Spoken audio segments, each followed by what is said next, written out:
what has been like after, you know, the conversation, after doing more research, what are some of the things that you've come to realize about some of that space? I'm just curious how you've processed it. I think that. Okay. She just said, I haven't done any research.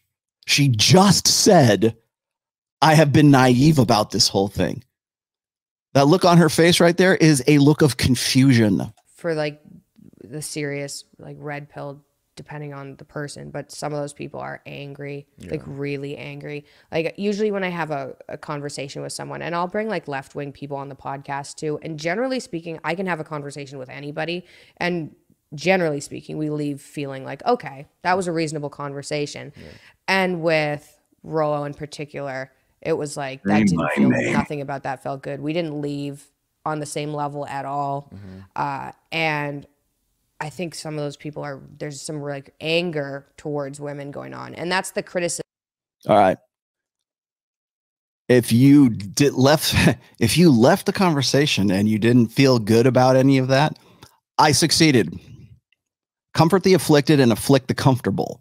That's my goal right now, especially when it comes to the work and the talk that I do.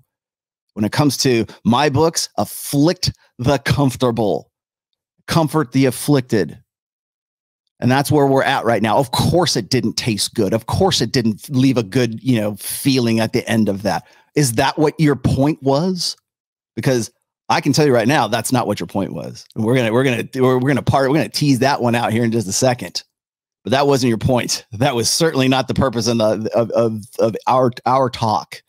And I have a much clearer perspective of all that at this point. So let's keep going here. But again, was that supposed to be the goal? To feel good about everything afterwards? No, I don't care if you feel good or bad after my shows. I care that you're educated. I care that you have the data. I care that you have the tools to build a better life. And I hope that can make you feel good. Absolutely. I hope that you can build a better lifestyle. I hope you can chase excellence. I hope you can date women. I hope you can at least understand that, women are the enemy. No, women are not the enemy, but you still have to understand women's nature. It's just like 48 Laws of Power. Oh, it's an evil book. No, it's not an evil book. You need to know those laws. Does that mean you're going to use all of those laws and, be a sinister dark triad fiend, Machiavellian fiend? Because, no, it behooves you to know those things so that you know what to expect from people, so that you know when those laws are being used against you. So, yeah, good. I hope I didn't leave a good taste in your mouth, Mikhaila.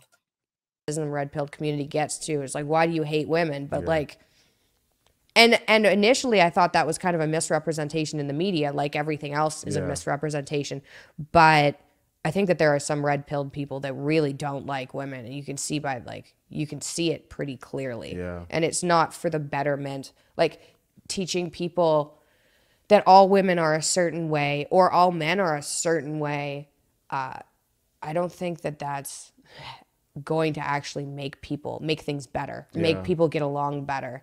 Yeah. All right. Once again, we're leaning into binary extremes here. How many times have I said, we live in the TLDR generation. Quick hit, give me another info bite as I drive through the drive-through at McDonald's and throw it in my mouth. I've got places to go. Thank you thank you. I got things to do. That's not what the red pill is about.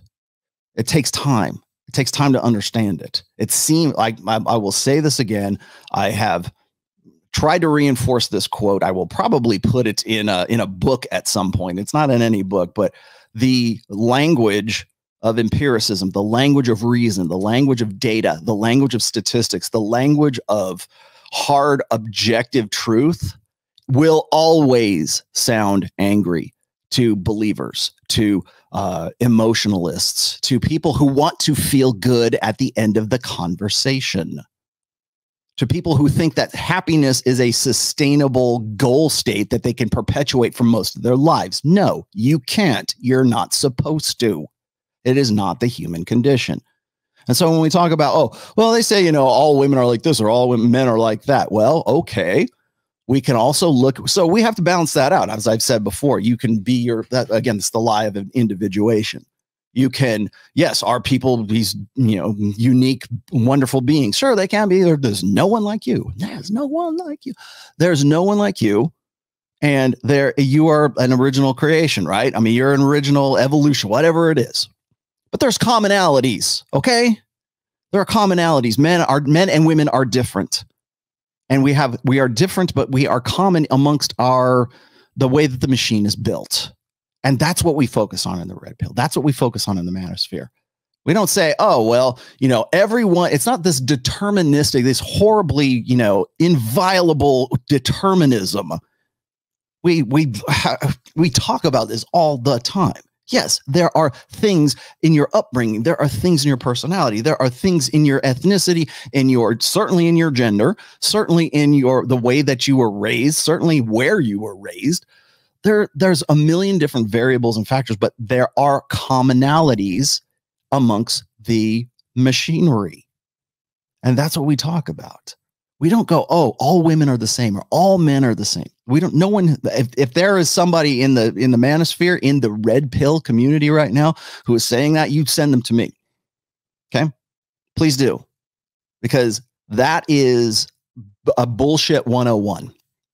That is a repeated lie that I keep hearing from people who want to pick and pull, like I said, the parts of the red pill that they like and the parts that they don't.